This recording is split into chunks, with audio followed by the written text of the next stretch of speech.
Hi hello friends, ಎಲ್ರಿಗೂ ನಮಸ್ಕಾರ. Welcome back to ಪಾಕಶೃಂಗಾರ.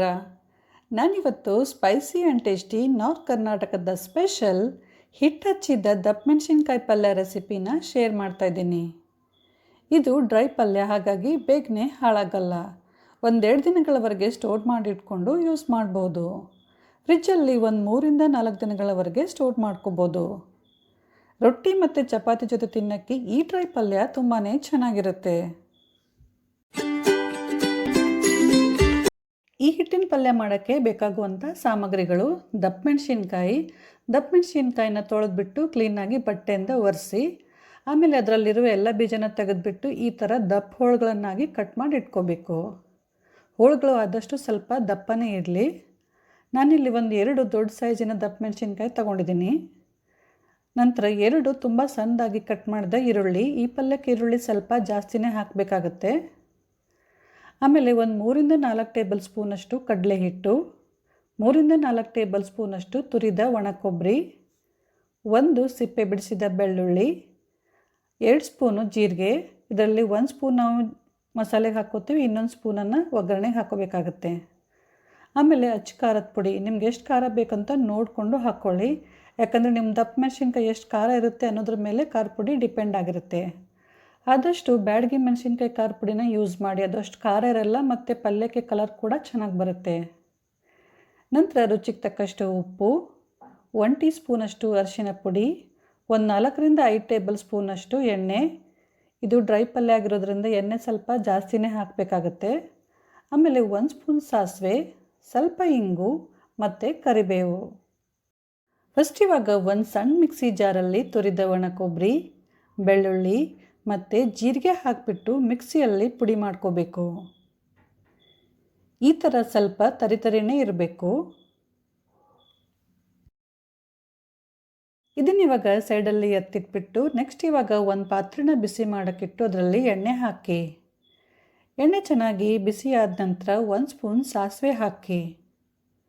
ಸಾಸಿವೆ ಚೆನ್ನಾಗಿ ಚಟಪಟ ಅಂತ ಸಿಡಿದ ನಂತರ 1 ಸ್ಪೂನ್ ಜೀರಿಗೆ ಹಾಕಿ. ಆಮೇಲೆ ಇಂಗು, ಕರಿಬೇವು, ಕಟ್ ಮಾಡಿದ ಈರುಳ್ಳಿ ಮತ್ತು ಅರಿಶಿನ ಪುಡಿನ ಹಾಕಿ. ಹೈ ಫ್ಲೇಮ್ನಲ್ಲಿ ಕೈ ಬಿಡದೆ ಈರುಳ್ಳಿಯನ್ನು ಚೆನ್ನಾಗಿ ಹುರಿಯಿರಿ.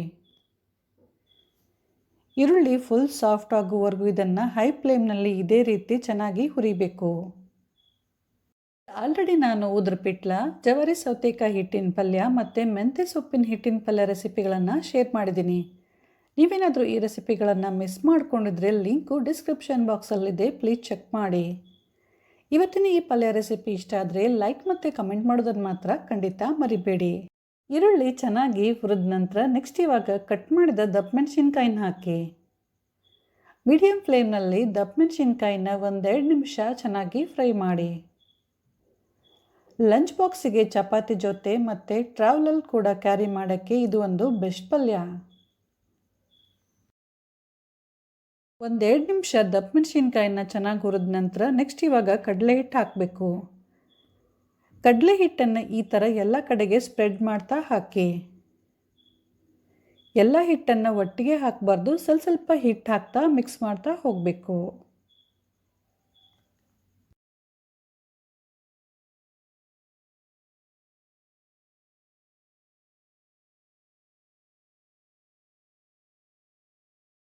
ಆಮೇಲೆ ರುಚಿಗೆ ತಕ್ಕಷ್ಟು ಉಪ್ಪು, ಖಾರದ ಪುಡಿ ಮತ್ತು ಮಿಕ್ಸಿಯಲ್ಲಿ ಆಗಲೇ ರೆಡಿ ಮಾಡಿಕೊಂಡಂಥ ಒಣ ಕೊಬ್ಬರಿ ಮಸಾಲೆನ ಹಾಕಿಬಿಟ್ಟು ಚೆನ್ನಾಗಿ ಮಿಕ್ಸ್ ಮಾಡಬೇಕು.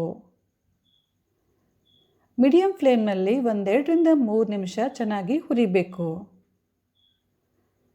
ಫ್ರೆಂಡ್ಸ್, ಜವಾರಿ ಡೊಣ್ ಮೆಣಸಿನ್ಕಾಯಿ ಪಲ್ಯ, ಡೊಣ್ ಮೆಣಸಿನ್ಕಾಯಿ ಎಣಗಾಯಿ ಮತ್ತು ಕ್ಯಾಪ್ಸಿಕಮ್ ರಾಯ್ತ ರೆಸಿಪಿನ ನಾನು ಆಲ್ರೆಡಿ ಶೇರ್ ಮಾಡಿದ್ದೀನಿ. ಈ ರೆಸಿಪಿಗಳ ಲಿಂಕನ್ನು ನಾನು ಡಿಸ್ಕ್ರಿಪ್ಷನ್ ಬಾಕ್ಸಲ್ಲಿ ಹಾಕಿದ್ದೀನಿ, ಯಾರಿಗಾದರೂ ಬೇಕಂದರೆ ಚೆಕ್ ಮಾಡ್ಕೋಬೋದು. ಇವಾಗ 1-2 ನಿಮಿಷದ ನಂತರ ಲಿಡ್ ಕ್ಲೋಸ್ ಮಾಡಿಬಿಟ್ಟು ಸಿಮ್ಮಲ್ಲಿ ಪಲ್ಯನ ಬೇಯಿಸಬೇಕು. ಕಡಲೆ ಹಿಟ್ಟಿನ ಹಸಿ ವಾಸನೆ ಹೋಗಬೇಕು ಮತ್ತು ದಪ್ಪ ಮೆಣಸಿನ್ಕಾಯಿ ಸಾಫ್ಟ್ ಆಗಬೇಕು. ಅಲ್ಲಿವರೆಗೂ ಇದೇ ರೀತಿ ಸಿಮ್ಮಲ್ಲಿ ಪಲ್ಯನ ಬೇಯಿಸಬೇಕು. ಮಧ್ಯೆ ಲಿಡ್ ಓಪನ್ ಮಾಡಿಬಿಟ್ಟು ಮಿಕ್ಸ್ ಮಾಡ್ತಾ ಇರಬೇಕು. ಸಿಮ್ಮಲ್ಲಿ ಪಲ್ಯನ ಬೇಯಿಸ್ತಾ ಇದ್ದು ಇವಾಗ 4 ನಿಮಿಷ ಆಗಿದೆ. ದಪ್ಪ ಮೆಣಸಿನ್ಕಾಯಿ ಸ್ವಲ್ಪ ಸಾಫ್ಟ್ ಆಗಿದೆ ಮತ್ತು ಕಡಲೆ ಹಿಟ್ಟು ಕೂಡ ಚೆನ್ನಾಗಿ ಹುರಿದ್ಬಿಟ್ಟು ಗಮ್ ಅಂತ ಇದೆ. ಅಂದರೆ ಇವಾಗ ಪಲ್ಯ ರೆಡಿಯಾಗಿದೆ ಅಂತ ಅರ್ಥ. ಕೊನೆಯಲ್ಲಿ ಇವಾಗ ಸಣ್ಣದಾಗಿ ಕಟ್ ಮಾಡಿದ ಕೊತ್ತಂಬರಿ ಸೊಪ್ಪನ್ನು ಹಾಕಿಬಿಟ್ಟು ಚೆನ್ನಾಗಿ ಮಿಕ್ಸ್ ಮಾಡಿ ಆಮೇಲೆ ಗ್ಯಾಸ್ ಆಫ್ ಮಾಡಿ. ಸೊ ಫ್ರೆಂಡ್ಸ್, ಈಗ ಸ್ಪೈಸಿ ಆ್ಯಂಡ್ ಟೇಸ್ಟಿ ಉದುರು ಹಿಟ್ಟಿನ ಪಲ್ಯ ರೆಡಿಯಾಗಿದೆ. ಇವತ್ತಿನ ಈ ಪಲ್ಯ ನಿಮ್ಮೆಲ್ರಿಗೂ ಇಷ್ಟ ಆಗಿದೆ ಅಂತ ಅಂದ್ಕೊಂಡಿದ್ದೀನಿ. ಇಷ್ಟ ಆಗಿದ್ದರೆ ಪ್ಲೀಸ್ ಲೈಕ್, ಶೇರ್ ಮತ್ತು ಕಮೆಂಟ್ ಮಾಡೋದನ್ನು ಮಾತ್ರ ಖಂಡಿತ ಮರಿಬೇಡಿ. ಇನ್ನಷ್ಟು ಉತ್ತರ ಕರ್ನಾಟಕದ ಟ್ರೆಡಿಷ್ನಲ್ ರೆಸಿಪಿಗಳಿಗಾಗಿ ನಮ್ಮ ಚಾನಲ್ ಪಾಕಶೃಂಗಾರನ್ನು ಪ್ಲೀಸ್ ಸಬ್ಸ್ಕ್ರೈಬ್ ಮಾಡಿಬಿಟ್ಟು ಪಕ್ಕದಲ್ಲಿರೋ ಬೆಲ್ಲನ್ನು ಮರೆಯದೆ ಪ್ರೆಸ್ ಮಾಡಿ. Thank you.